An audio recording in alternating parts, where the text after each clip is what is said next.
আসসালামু আলাইকুম, কেমন আছেন সবাই? আশা করি আল্লাহর রহমতে সবাই ভালো আছেন। আলহামদুলিল্লাহ আমরাও ভালো আছি। আজকে দেখাবো চিকেন কষা বিরিয়ানি। আর চিকেন কষা বিরিয়ানিটা দেখতে হলে ভিডিওটা সম্পূর্ণ দেখবেন, একদমই স্কিপ করবেন না। আর আমি আজকে চিকেনটা নিয়েছি কিন্তু 1.5 কেজি পরিমাণে। তো চলুন দেখা যাক। তো এখানে আমি 1.5 কেজি পরিমাণে চিকেন নিয়েছি আর চিকেনগুলো ভালোভাবে কেটে পরিষ্কার করে ধুয়ে নিয়েছি। তো আজকে এই চিকেনটা দিয়েই আমি রান্না করব আর কি কি উপকরণ লাগছে সেটাই দেখাবো। তো মেন যেটা লাগবে সেটা হচ্ছে দই। এখানে টক মিষ্টি দইটা নিয়েছি আমি, এটা আমার বাসায় নিজের পাতা দই। আর এখানে ড্যানিশ নিয়েছি আমি। তো ড্যানিশটা নিতে হবে যদি সেই স্বাদ পেতে চান, মানে যদি চিকেন কষার বিরিয়ানির স্বাদটা নিতে চান তাহলে অবশ্যই ড্যানিশ এবং দইটা দিতে হবে। তো এখানে কিন্তু আমি 1 কেজি পরিমাণে চাউল নিয়েছি। আর চাউলগুলো আমি ভালোভাবে ভেজে নিয়েছি, ধুয়ে পানি ঝরিয়ে। তারপরে কিন্তু আমি একটু ঘি দিয়ে ভেজে নিয়েছি। তো এটা যে কেউ পারবে, তাই আমি ভাজাটা আর দেখালাম না। আর এখানে চলে আসলাম আমি চিকেনগুলো ম্যাগনেট করব। তো অবশ্যই কিন্তু ভিডিওটা শেষ পর্যন্ত দেখবেন, তা না হলে অনেক কিছু মিস করে যেতে পারেন। তো এখানে আমি চিকেনগুলো সব নিয়ে নিলাম আর এই চিকেনের ভিতরে এখন আমি সব মশলা অ্যাড করব। তো মশলাটা অ্যাড করার সময় বারবার বলবো যে সবাই এটা ফলো করবেন। অনেকে মশলা কখন কী দিলাম এটা অনেকে মানে খেয়াল করে না, তাই বোঝে না। তো অবশ্যই এটা খেয়াল করবেন। যারা নতুন আছে এটা তাদের জন্য বলছি, প্লিজ খেয়াল করে দেখবেন। তো এখানে কিন্তু আমি টক মিষ্টির দইটা দিয়ে দিচ্ছি আর এখন আমি 4 চামচ পরিমাণে দই নিব। দইয়ের পরিমাণটা একটু বেশি দিবেন চিকেন কষা বিরিয়ানিতে, তাহলে স্বাদ অনেক ভালো হবে, খেতে অনেক টেস্ট হবে।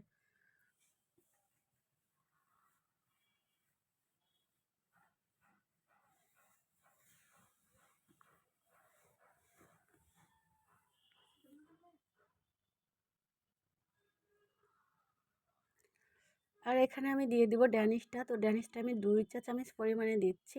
আপনাদের যাদের ঘরে ড্যানিশটা থাকবে না, তারা এখানে গুঁড়া দুধটা দিতে পারেন।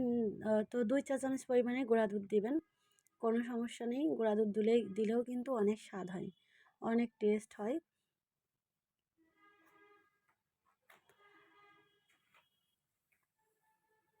তো এখন আমি ভালোভাবে আগে টক দই আর ড্যানিশটা মিশিয়ে নিচ্ছি, তারপরে বাকি মশলা দিব।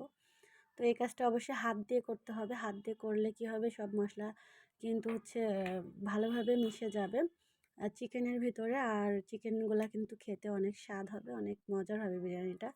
তো অবশ্যই এই কাজটা হাত দিয়ে করতে হবে।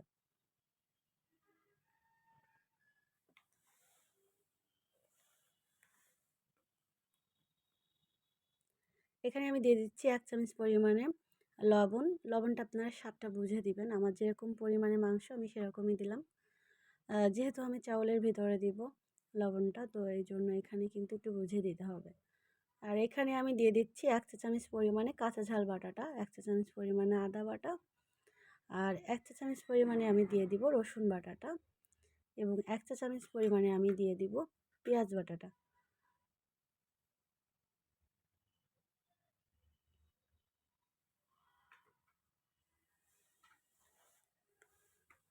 এখানে আমি গরম মশলার গুঁড়াটা নিয়েছি আর নিয়েছি বিরিয়ানির মশলাটা। তো বিরিয়ানির মশলা আমি 2 চা চামচ পরিমাণে দিয়েছি। আর আমার বাসায় তৈরি করা যে গরম মশলাটা, সেটা এটা 1 চা চামচ মিশিয়ে আমি দিয়ে দিলাম। আর কিছু গোটা ফল আমি দিয়ে দিব এখন। তো আপনারা যারা বাসায় তৈরি করা না, যাদের বিরিয়ানি মশলাটা, তারা কিন্তু রাঁধুনি বলেন, বিডি বলেন, যে কোনো ব্র্যান্ডের মশলা এখানে দিতে পারেন, কোনো সমস্যা নেই।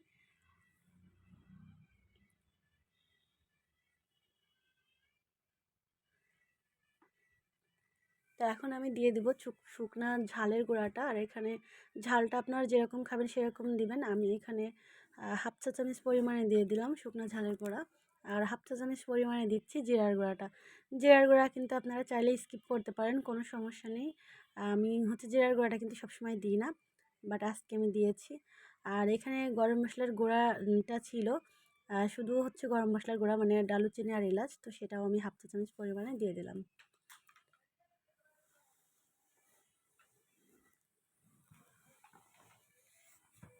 হাত দিয়ে ভালোভাবে মাখতে হবে। তো ভালোভাবে মেখে আমি এটা রেস্টে রেখে দেব আধা ঘন্টার জন্য।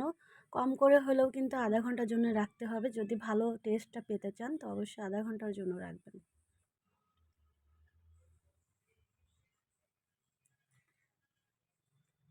তো আধা ঘন্টা পরে ফিরে আসলাম আর আমি এখন গ্যাসটা অন করে দিয়েছি। তো এখন কিন্তু ভালোভাবে আলতো হাতে কষিয়ে নিতে হবে, যেহেতু চিকেন কষা বিরিয়ানি তো অবশ্যই কষাতে হবে। তো এখানে আমি 200 গ্রামের একটু বেশি হবে সাদা তেলটা আমি দিয়েছি। আপনারা তেলটা একটু বেশি দিবেন, কারণ বিরিয়ানিতে একটু তেলটা বেশি হলে কিন্তু ভালো লাগে, তা নাহলে অনেক ড্রাই হয়ে যায়, এটা কিন্তু সহজে গিলা যায় না, গলায় বেঁধে যায়। তো অবশ্যই তেলটাও একটু খেয়াল রেখে দেবেন।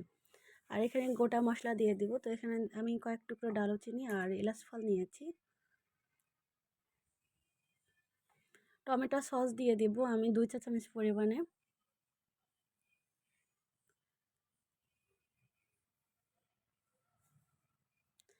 সেম সেম যদি আমার ভিডিওটা ফলো করে তৈরি করেন তো বলবো অনেক স্বাদ হবে, অসাধারণ হবে। আমার যেরকম হয়েছে সেম এরকমই হবে। তো অবশ্যই ভিডিওটা একদম পুরোটাই দেখে আপনারা কিন্তু তৈরি করে নিতে পারেন। আর যদি ভিডিওটা ভালো লাগে অবশ্যই ফ্রেন্ড বন্ধুদের সাথে শেয়ার করতে পারেন।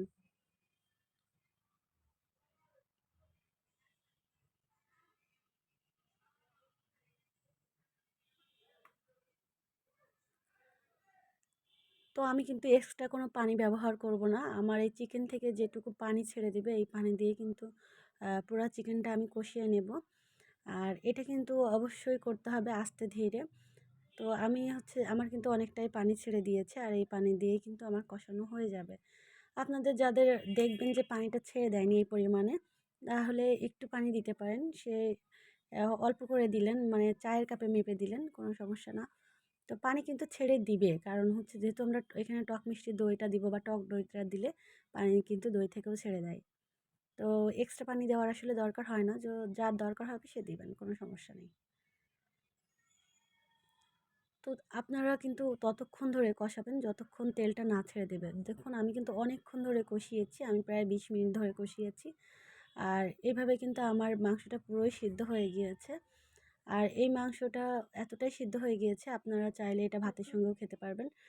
যে কোনো পোলাও ভাতের সাথেও কিন্তু খেতে পারবেন, পুরো রোস্টের মতো হয়ে গিয়েছে। তো আপনারা এই টিপসটাও নিতে পারেন, কিছু মাংস উঠিয়ে রেখেও কিন্তু খেতে পারেন। তো এখন সব মাংসগুলো আমি উঠিয়ে নেব, আমার কষানো রেডি। আর যে মশলাটা আমার থেকে যাবে এই মশলার ভিতরে কিন্তু আমি বিরিয়ানির চাউলটা অ্যাড করব। বিরিয়ানির চাউলটা মশলার ভিতরে দিয়ে কিন্তু হালকা একটু ভেজে নেব।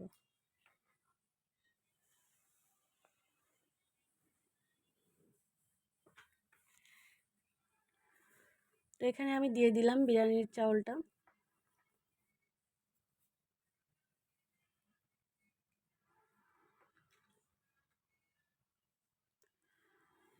তো গ্যাসটা আমি আবারও অন করে দিলাম।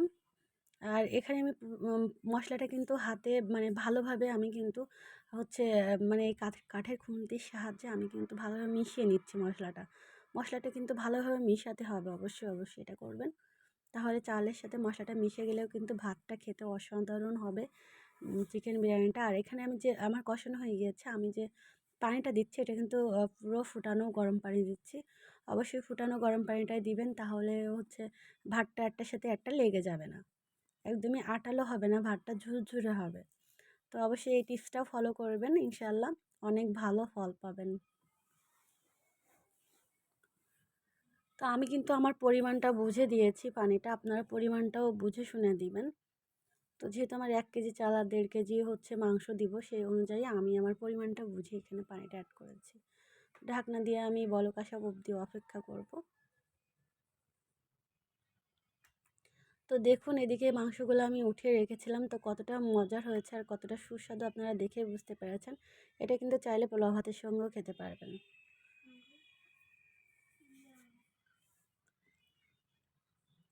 তো বলকটা কিন্তু চলে আসছে আমার, আলহামদুলিল্লাহ।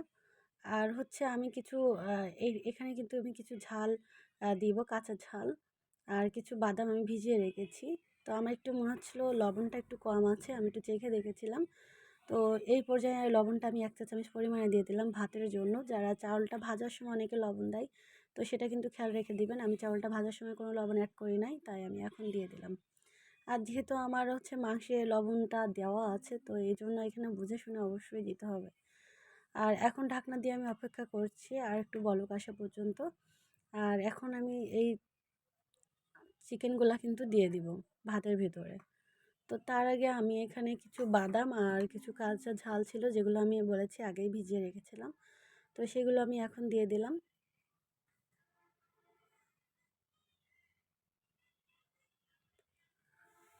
তো ভাতটা যখন এরকম বলক আসা শুরু করবে তখনই দিতে হবে ঝাল এবং বাদামটা। চাইলে কিশমিশও দিতে পারেন, আমার হাতের কাছে কিশমিশটা ছিল না তাই আমি দেয়নি। দিতে হবে এমন কোনো কথা না, থাকলে দিবেন, না থাকলে কোনো দরকার নেই। আর এখন আমি চিকেনগুলো সব দিয়ে দিব। দেখছেন ভাতটা কিন্তু আমার প্রায় ফুটবে ফুটবে ভাব, মানে ফুটে গিয়েছে এরকম অবস্থা। তো এরকম পর্যায়ে আসলে তারপরে হচ্ছে চিকেনটা দিয়ে দিবেন। চিকেনটা যেহেতু আমাদের ভালোভাবে কষা আছে, চিকেনটা পুরো রোস্টের মতো, এজন্য কিন্তু আমরা আগে থেকে দিব না, আমরা নামানোর কিছু আগে দিব, দিয়ে এটা ভাপে বসিয়ে দেব। তো চিকেন কষা এই বিরিয়ানিটা কিন্তু খেতে অসম্ভব মজার, অসম্ভব মজার। অবশ্যই একবার হলেও ট্রাই করবেন। খুব সহজভাবে দেখিয়েছি, যে কেউ ট্রাই করলে ইনশাল্লাহ পেরে যাবেন। আর যাদের বুঝতে অসুবিধা হবে প্লিজ প্লিজ কমেন্ট করবেন, একদমই আমি রিপ্লাই দেওয়ার চেষ্টা করব। আর যারা আমাকে পছন্দ করেন, এতদিন ধরে আমাকে সাপোর্ট করেছেন, তারা প্লিজ আমার চ্যানেলটি সাবস্ক্রাইব করে আমার পাশে থাকবেন। এখন কিন্তু আমি ঢাকনা দিয়ে ঢেকে অপেক্ষা করব যতক্ষণ না এটা হয়ে যাচ্ছে, আর আমি কিন্তু গ্যাসটাও এখন অফ করে দিব। তো এখন আমি ঢাকনা দিয়ে একটু ভাপে রাখবো। আপনারা এ পর্যায়ে আসলে হচ্ছে চিন্তার কোনো কারণ নেই, যেটুকু এই যে পানি পানি ভাবটা আছে দেখছেন, এটাও কিন্তু টেনে যাবে এই ভাতটা হলে। এ পর্যায়ে গ্যাসটা অফ করে দিলেও কিন্তু ভাতটা হয়ে যাবে, শুধু ঢাকনা দিয়ে একটু ঢেকে অপেক্ষা করতে হবে, আর মাঝে মাঝে একটু চেক করে নেবেন, তলের থেকে উপরে, উপর থেকে তলে করে দেবেন। তো এখন আমি ঢাকনা দিয়ে কিন্তু একটা তোয়ালে দিয়ে ঢেকে রাখবো, আর আমি কিন্তু এর মধ্যে গ্যাসটা অফ করে দিয়েছি। তো দেখুন পানিটা কিন্তু টেনে গিয়েছে, আর কতটা সুস্বাদু আর লোভনীয় হয়েছে স্ক্রিনে দেখেই হয়তো বা বুঝতে পারছেন। তো অবশ্যই ট্রাই করবেন, ইনশাল্লাহ অনেক, আমার থেকেও অনেক ভালো হবে যদি এই ভিডিওটা সেম সেম ফলো করেন। তো কতটা ঝুরঝুরে হয়েছে আমি একটু হাত দিয়ে নিয়ে দেখাচ্ছি, আসলে খুবই গরম, তারপর আমি হাত দিয়ে নিয়ে দেখাচ্ছি। দেখুন কতটা সুন্দর ঝুরঝুরে হয়েছে, আর খেতেও কিন্তু অসম্ভব মজার হয়েছে, অসম্ভব টেস্ট হয়েছে। তো আমি এখন একটা প্লেটে সার্ভ করে দেখাচ্ছি। তো দেখুন কতটা লোভনীয় আর কতটা সুস্বাদু হয়েছে। আমার বাবুরা কিন্তু প্রায় সময় এটা আমি তৈরি করে দিই, ওরা খায়। আর চিকেন কষা বিরিয়ানিটা কিন্তু সবসময়ের জন্যই বলবো অসম্ভব হয়, কারণ এর মাংসটা এতটা টেস্ট হয়, এতটা টেস্ট হয়, সেটা আসলে বলার অপেক্ষা রাখে না। আপনারা বাসাতে একবার হলেও ট্রাই করবেন, ইনশাল্লাহ বুঝতে পারবেন যে কতটা মজার হয়। অবশ্যই ফ্যামিলি অ্যান্ড ফ্রেন্ডের সাথে শেয়ার করবেন। তো সবাই ভালো থাকবেন, আজ এ পর্যন্ত। আল্লাহ হাফেজ।